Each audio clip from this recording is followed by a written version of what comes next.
حضرت میاں میر علیہ رحمہ آپ ایک دن آپ نے تہجد کا وضو کیا تو آپ کا جو غلام تھا، درویش مرید تھا، وہ اس نے آپ کو مصلی بچھا کر دیا۔ مصلی بچھا کر وہ تو باہر آ گیا، اور کچھ دیر بعد مسواک لینے کے لیے اندر گیا تو کیا دیکھتا ہے کہ مصلی پر حضرت میاں میر علیہ رحمہ موجود نہیں ہے۔ میاں میر علیہ رحمہ موجود نہیں ہے، بڑا پریشان ہوا، باہر آ گیا۔ اب جب نماز فجر کا وقت ہوا تو پھر دوبارہ اندر خیمے میں گیا تو دیکھا کہ حضرت میاں میر علیہ رحمہ آپ مصلی پر موجود ہیں۔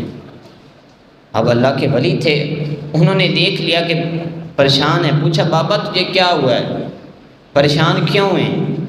آپ نے اس سے پوچھا کہ پریشان کیوں نہ، تجھے کیا پریشانی ہے، تیرے چہرے پر تو جو ہے وہ پریشانی نظر آ رہی ہے مجھے۔ تو کہنے لگا کہ حضور جب تہجد کے لیے میں نے آپ کو مصلی بچھا کر دیا تو میں دوبارہ واپس آیا تو دیکھا کہ آپ مصلی پر موجود نہیں تھے، لیکن جب نماز فجر کے لیے میں اندر آیا تو دیکھا کہ آپ مصلی پر موجود ہیں۔ مجھے یہ سمجھ ہی نہیں آئی، باہر میں بیٹھا ہوا ہوں، باہر آپ آئے نہیں، میرے سامنے آپ اندر گئے نہیں، پھر آپ کہاں چلے گئے تھے؟ تو حضرت میاں میر علیہ رحمہ نے فرمایا آپ نے کہا کہ نماز تہجد کا وضو تو ہم یہاں کرتے ہیں لیکن نماز تہجد مدینے میں ادا کرتے ہیں۔